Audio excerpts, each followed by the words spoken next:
नमस्कार. ठाण्याच्या राजकीय, सामाजिक आणि सांस्कृतिक घडामोडींचं वर्तमान चित्र दाखवणाऱ्या ठाणे वर्तमानमध्ये मी नितीन बोरसे आपलं पुन्हा एकदा हार्दिक स्वागत करतो. मंडळी, सादर करीत आहोत आजच्या ठळक बातम्या. ठाणे पश्चिमेकडील शास्त्रीनगर नाका परिसरातील मिलन हिल इमारतीच्या 10व्या मजल्यावरील इलेक्ट्रिक डक्टमध्ये काल पहाटे 4:15 वाजता आग लागली. आगीमुळे 10 ते 13 मजल्यावरील इलेक्ट्रिक डक्ट तसंच रूम नंबर 1005 आणि 1006चे मुख्य दरवाजे जळून नुकसान झालं. धुरामुळे सुमारे 60 ते 70 रहिवासी अडकले होते. अग्निशमन दल आणि आपत्ती व्यवस्थापन कक्षाच्या मदतीने सर्वांना सुरक्षितरित्या बाहेर काढण्यात आलं. या घटनेमध्ये 2 जण भाजले असून त्यांना उपचारासाठी रुग्णालयात दाखल करण्यात आलं होतं. पहाटे 5:30 वाजता आग पूर्णपणे विझवण्यात आली आणि त्यानंतर परिस्थिती नियंत्रणात आली. ठाणे महानगरपालिका हद्दीत भटक्या कुत्र्यांची संख्या वाढते आहे.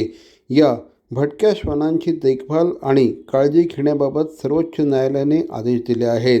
या आदेशाचे पालन ठाणे महापालिकेकडून होत नाही. या आदेशांचं पालन करण्यात यावं या मागणीसाठी आज राष्ट्रवादी काँग्रेसचे जिल्हाध्यक्ष मनोज प्रधान यांच्या नेतृत्वाखाली ठाण्यातील प्राणीप्रेमींनी आयुक्त सौरभ राव यांची भेट घेतली. या भेटीत प्रधान यांनी ठाणे महानगरपालिकेच्या अर्थसंकल्पात तरतूद करावी अशी मागणी केली.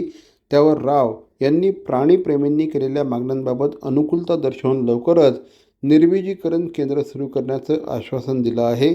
शहरामध्ये मोठ्या प्रमाणामध्ये भटक्या कुत्र्यांची संख्या वाढली आहे.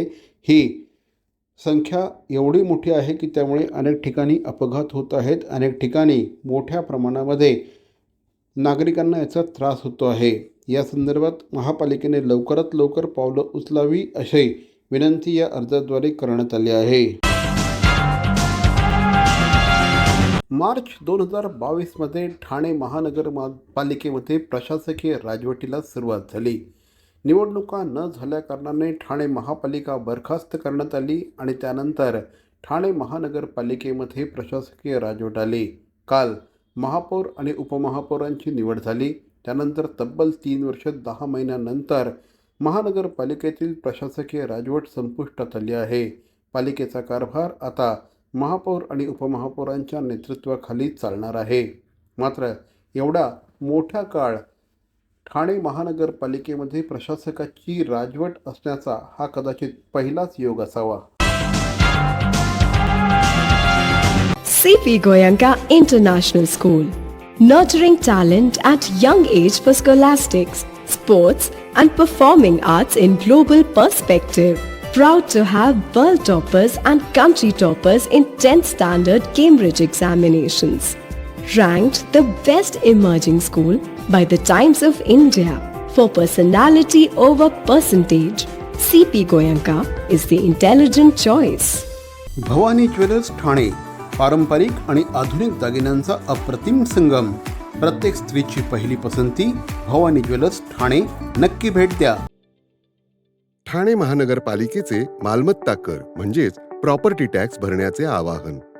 सन 2022-23 या आर्थिक वर्षाचे मालमत्ता कराचे म्हणजेच प्रॉपर्टी टॅक्सचे बिल ठाणेकर करदात्यांना महापालिकेमार्फत आर्थिक वर्षाच्या सुरुवातीस म्हणजेच माहे एप्रिल 2022 मध्ये देण्यात आलेले आहे. तथापि अद्यापही काही करदात्यांनी मालमत्ता कर महापालिकेकडे जमा केलेला नाही. सध्या आर्थिक वर्षाचा अंतिम टप्पा सुरू झाला आहे. मालमत्ता कर वसुलीसाठी महापालिकेतर्फे कडक कारवाई हाती घेण्यात आली आहे. या अंतर्गत जंगम मालमत्ता, टीव्ही, फ्रीज, वाहन व इतर जप्त करणे तसेच स्थावर मालमत्ता वॉरंट बजावून जप्त करण्यात येत असून मालमत्तेचा जाहीर विक्रीद्वारे लिलाव करून कराची रक्कम वसूल करण्यात येत आहे. मालमत्तेस पाणी पुरवठा करण्यात येणारे नळ संयोजन खंडित करण्यात येत आहेत. त्याचप्रमाणे थकीत मालमत्ता करावर 2% व्याज आकारले जात असल्याने भरावयाची रक्कम वाढत आहे.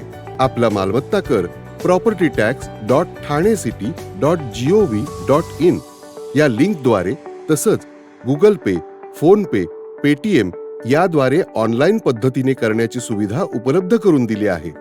शनिवार, रविवार व सार्वजनिक सुट्टीच्या दिवशी नागरिकांना मालमत्ता कर भरणे सोयीचे व्हावे याकरता महापालिकेचे मालमत्ता कर संलग्न कार्यालय या दिवशी कार्यान्वित ठेवण्यात आलेले आहे.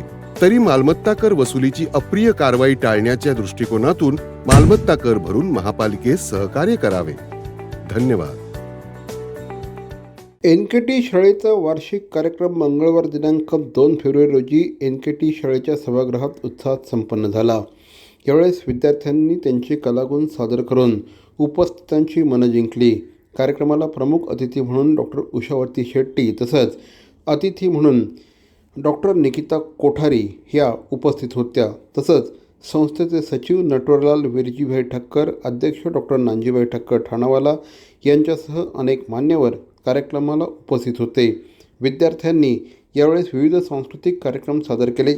मास्टरपीस ऑफ मॅग्निफिसंट या वार्षिक थीमनुसार विद्यार्थ्यांनी नृत्य, नाट्य आणि इतर सादरीकरण केले. कार्यक्रमाला प्रचंड प्रतिसाद मिळाला. स्वच्छता, वाहतूक नियमांचं पालन, प्रदूषणमुक्त वातावरण, रोजगार निर्मिती तसंच सरकारी सुविधांची उपलब्धता या विषयांवर विशेष भर यंदाच्या स्वागत यात्रेत दिला जाणार आहे. हिंदू नववर्षानिमित्त ठाण्यातून निघणाऱ्या स्वागत यात्रेची ठाणेकर नागरिक आतुरतेने वाट बघत असतात.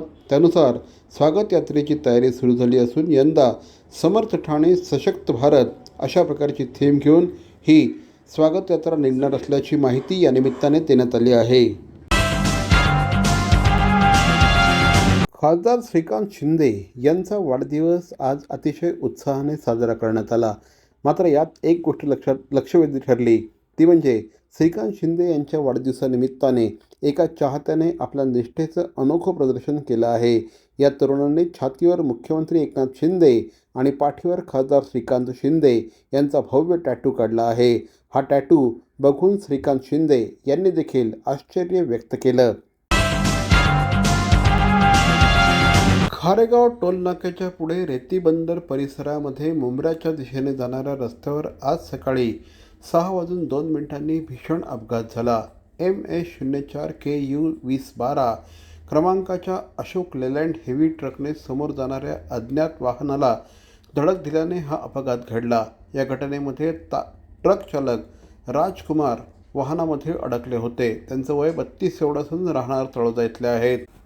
या घटनेमध्ये ते गंभीररित्या जखमी झाले होते, वाहनात अडकले होते. अग्निशमन दल आणि आपत्ती व्यवस्थापन कक्षाच्या मदतीने त्यांची सुटका करण्यात आली.